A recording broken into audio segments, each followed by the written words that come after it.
Hello, everyone. Welcome to Talking Logistics, where we have conversations with thought leaders and newsmakers in the supply chain logistics industry. It's my great pleasure to welcome today's program, Oana Rusu-Williams, who's Director of Product Marketing Channel Products at E2Open.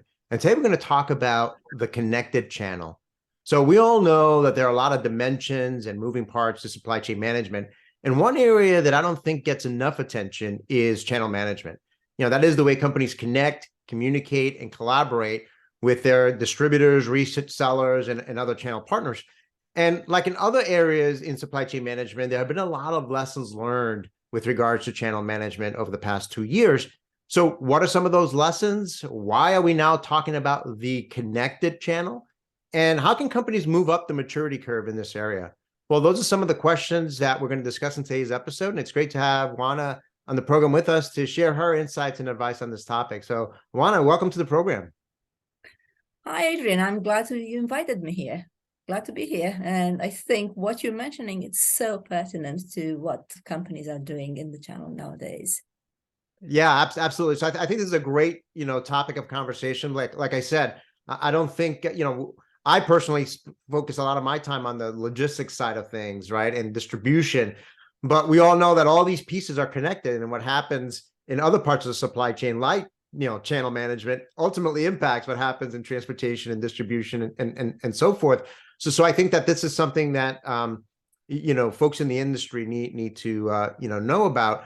I think a good way to get started, like I said in my intro, a lot of lessons learned in all aspects of supply chain over the past couple of years. So maybe before we start diving into some specifics, why don't we start with some of the lessons learned when it comes to channel management that that channel professionals should apply in 2023 and beyond?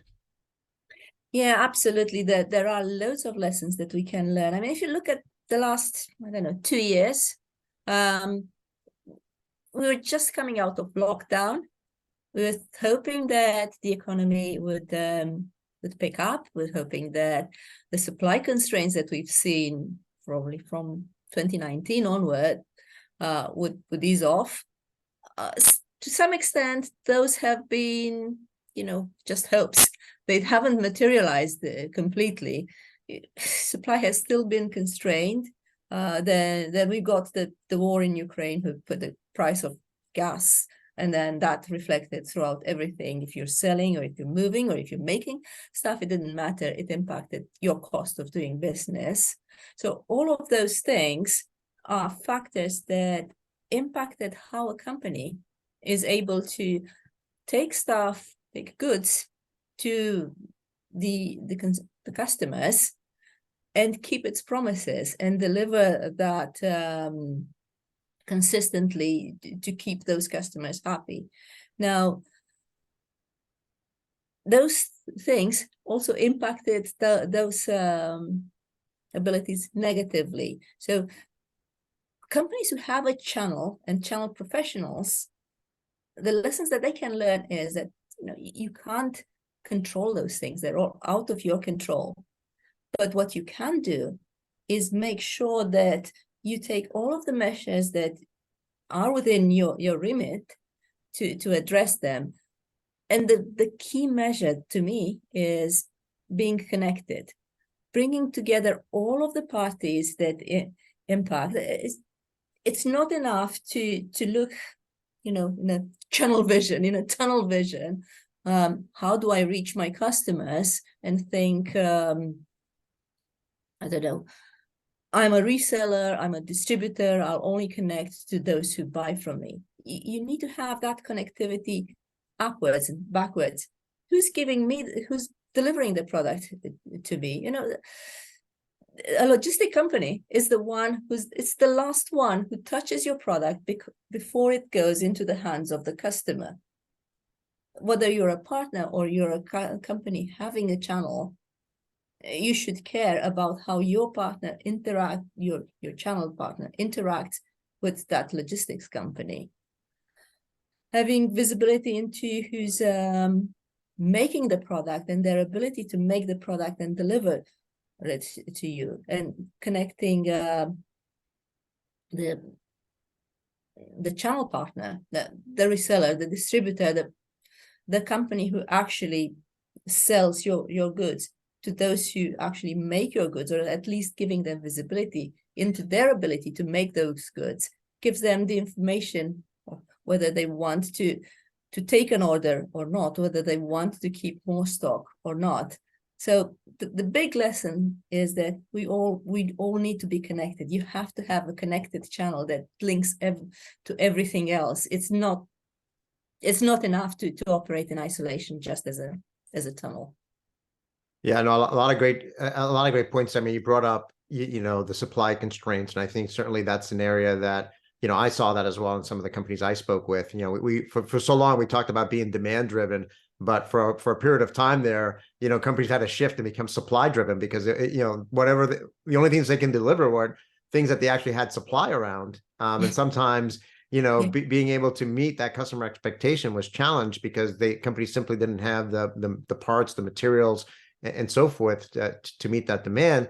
And I think part of it, the last point you brought up, which I want to dive deeper into now, you talk about, this concept of perhaps thinking more broadly about what we mean about a channel partner, because a channel partner is not just that reseller distributor, but it's the logistics partner, perhaps that distributor or that reseller is using on your behalf, if you will, to meet that customer demand and provide that customer experience. So you talked a lot about the connected channel. I mean, how is that different from the kind of the traditional challenge, and what ultimately defines connected channel? Well, see, traditionally, companies looked at a channel as being my network of distributors, resellers, retailers, those who actively sell my products. And that is a very narrow definition of what a channel is. A modern channel, and you'll hear a lot amongst channel professionals talking about ecosystems and all of those companies who somehow help me sell, market, win, retain a customer. But to me, that's still a narrow definition. The ecosystems needs to be considered more broadly. As you mentioned, look at your logistic partner also as part of your channel. Look at your supply partners also as part of your channel. So a connected channel, one of the first characteristics that makes it different from traditional is the actual constituents. That it's a broader range. It's more diverse. Then the second aspect, it comes from the name, connected, having them linked to each other, conversational with each other, having visibility to what each other's business, and that gives the possibility to sense disruption sooner. It gives the possibility, if you're conversational, not just visibility with each other, gives the possibility to respond to disruption sooner and provide maybe a better response or a more cost-efficient response. So there are some key characteristics. Constituents is the degree of links and visibility amongst those constituents, and then what you can do with it, the ability to execute on those links that defines a connected channel. And that impacts even things that are a little bit more far-fetched, but think of a channel that perhaps it becomes autonomous, runs itself to some extent, and readjusts to what's happening in the environment. Yeah, I mean, it sounds like, we often talk about the need to break down silos in supply chain management. And I think if you bring it down to a more microcosm level with around channel management, there's those silos that historically have existed there as well in terms of information exchange, exchange of insights around plans and things like that. So I think part of the connected channel is to break down those, those barriers of information, those barriers of insights between all those more extended definition of what is a channel partner, as you talked about. Like I mentioned in the beginning, what happens at the channel end of things impacts other aspects of supply chain management. I mean, how does it impact, let's say logistics or global trade management or supply management? I mean, what's kind of the ripple effects here? But the ripple effects, if each one of them considers themselves as part of this broad connected channel, they need to have the processes that allows them to communicate with each other. It's not just, if I'm a logistic partner, I'm not now going to communicate just with the company who's hired me to move their product, but I should be also communicating with the partners who are expecting that product, and potentially with a customer who is going to whom that partner is delivering the product. If I'm a supplier, similarly, I need to have that type of communication processes. And then there is the infrastructure that is required to support those processes. That is another ripple effect in terms of being able to deliver that degree of connectivity. Somebody needs to take that orchestrator role to have the overall visibility across how all of the parties interact, and that probably relies with the company at the center of this ecosystem, the one whose products are being moved, sold around. But each member of that ecosystem, this broader ecosystem, needs to connect with each other. So it's the range of connections that they need, the processes that they need to have, the infrastructure that's needed to support those processes. To some extent, the roles of those people involved in those companies needs to evolve as well. And as I was mentioning, if it leads to a more autonomous channel, some of what those people need to do is going to change, because it would become looking at exceptions, looking at the things that fall out of the ordinary, because the rest will sort itself out. Yeah, no, and I think, you know, when you think about, you know, we talked about the connection piece, we talk about the collaboration piece, the information exchange, the visibility. I mean, I'm really excited about the road ahead, because I think historically, I think intuitively, a lot of companies have understood the need to break down those silos, to be better connected. But the reality was that from a technology standpoint, you know, everybody had, you know, their own systems. You know, you had kind of the whole, you know, integration spaghetti, you know, scenario, you know, from an IT standpoint. But I think what we've seen over the past few years, and I think and I've certainly been a big proponent of the, you know, I've called it historically the supply chain operating networks. I think the term people like using today are platforms or connected platforms. But I think that's where we're going to finally see some of these things that we're talking about actually be truly enabled, because now you're able to have this broader extended ecosystem of partners being able to be connected on a common platform, which should facilitate the exchange of data and information between all these parties, enhance the visibility across these parties. And then, of course, when you layer the different applications on top of that, can then help execute, you know, some of these processes that go across, you know, these different parties. I guess the next question is, you know, where are companies today on this connected channel, you know, journey, and what actions can they take to, you know, start moving up the maturity curve? That is a good question. And the funny thing is that most companies, to some extent, have already moved on to this this journey, but not all of them have done that so consciously. You know, when you're hearing on the channel side people talking about ecosystems, they've already made that subconscious decision that it's more than just the traditional distribution partners, but they haven't perhaps expanded and pushed the boundary wide enough. The talk that you've mentioned about platforms, the talk about you know, control towers, that's been talked about them for a long time, mostly in supply and logistics. So people have taken those steps. I think where they need to focus more to get up the curve is understanding what truly constitutes a platform that can help them get there.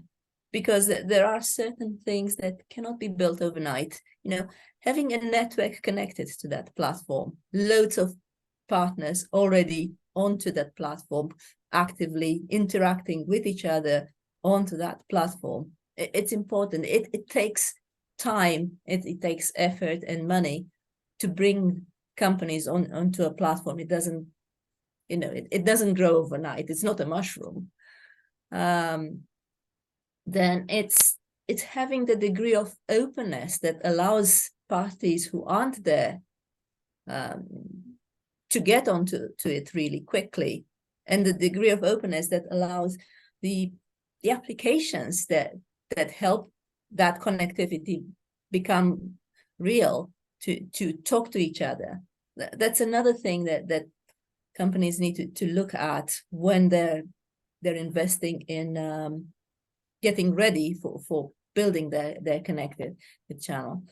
It's looking at things like use of artificial intelligence to drive some of the decisions that enable acting on things that degree of connectivity reveals sooner than without it.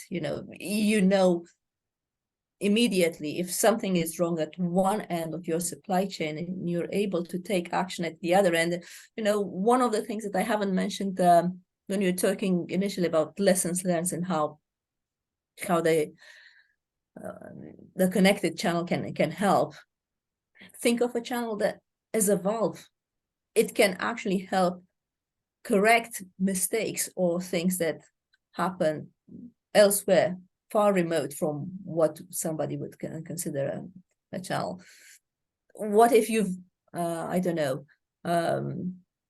ordered or stocked way too much of something else? Could you use your channel as a mechanism to correct that error by taking actions that are channel specific? I don't know, running some form of promotional incentive programs that drive demand beyond what was originally expanded. So it's the understanding, it's the platform that has a network linked to it, is the openness on that platform to make the applications and the partners connect easily with each other, to interact, and then having some real strong, reliable, proven artificial intelligence to help make sense of all of the data and information that comes with that connectivity to enact decisions that drives the readiness. And companies are, I would say that they're at different stages on this journey, but all of them have started with or without recognizing that they've done so. Yeah, I mean, I think that they either consciously have started on this journey, and those are the ones that I would consider the more progressive companies, the more innovators, the leaders, if you will.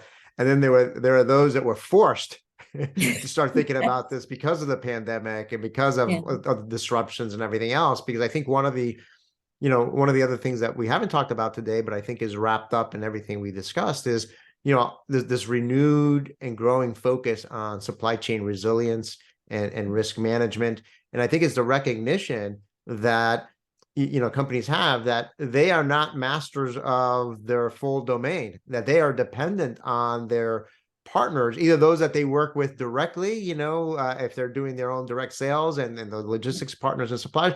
But if they've got indirect channels and channel partners, I mean, they're dependent on those channel partners and working efficiently and collaboratively with those channel partners. If they're trying to create a more resilient, supply chain overall. So I think that's part of the driving force, behind this as well, particularly as we moved into 2023 and beyond. So Anna, I mean, as a way to kind of wrap things up, so what trends should channel professionals, I should say, keep a pulse on, in the year ahead, and what will define success in channel management, moving forward? That is a good question. I think as we move ahead, the economic situation is going to change, because I think so far there was an imbalance where demand exceeded supply. I think we're shifting with growing inflation. Even though the forecasts are that it's probably going to stabilize, it's still going to be higher than before. So we'll see the demand being a little bit more cautious. And with more cautious buyers, what becomes really, really important, it's always been important, but it becomes more important, is the experience that you can provide your partners and the experience that you can provide your customers, because that's the only way you will really, truly be able to be different and encourage that repeat business and that growth in business. And I think still keep on working on that connectivity is probably my biggest takeaway for going into 2023. The trend that people need to look at is, how do I respond to a bear market? How do I continue to deliver an exceptional partner and customer experience? And you can only do that when you're able to exceed expectations every time, if not meet the expectation. The partners who are somehow touching that process are absolutely essential in meeting and exceeding those expectations. So connecting those partners is key to be able to deliver that exceptional experience. So that would be, if somebody was to take one lesson and focus on one trend going into this year, it would be that. Connect to all of your ecosystem, all of your partners, keep that connectivity and make it work. And make it work. That's the key line there. There's another thing you said that I think is very important. I mean, we focus a lot about customer experience, the end customer experience, and that's obviously going to remain important and continues to be a focus area.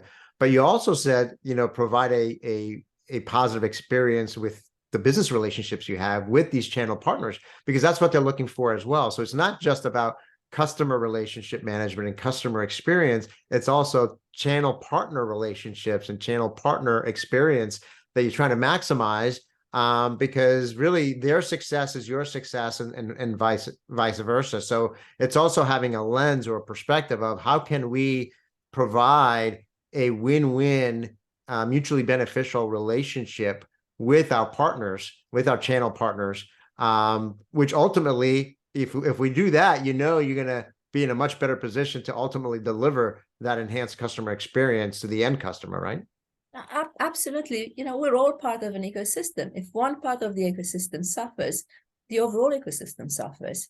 And we have to recognize that and work with them and help each other. Absolutely. Well, Oana, I think, like I always say at the end of our episodes, we always just manage to scratch the surface on these topics. Again, this is a topic that I don't think, people give much thought to, but I think as you've, highlighted, it's an area that's going to be critically important for companies, moving forward, if they want to create a resilient supply chain, if they want to, continue to meet and enhance their customer experience and so forth. So again, thank you for making the time to share your insights and advice on the connected channel. Thank you, Adrian. Nice talking to you. Thank you. And I want to thank those of you that joined us. If you're watching this episode on demand, either at the E2 Open website or on Talking Logistics, and you've got a question or comment for Oana, you can post it there. And I'm sure she'll be more than happy to respond via that medium. Again, thank you for joining us and look forward to seeing you in a future episode of Talking Logistics. Have a great day.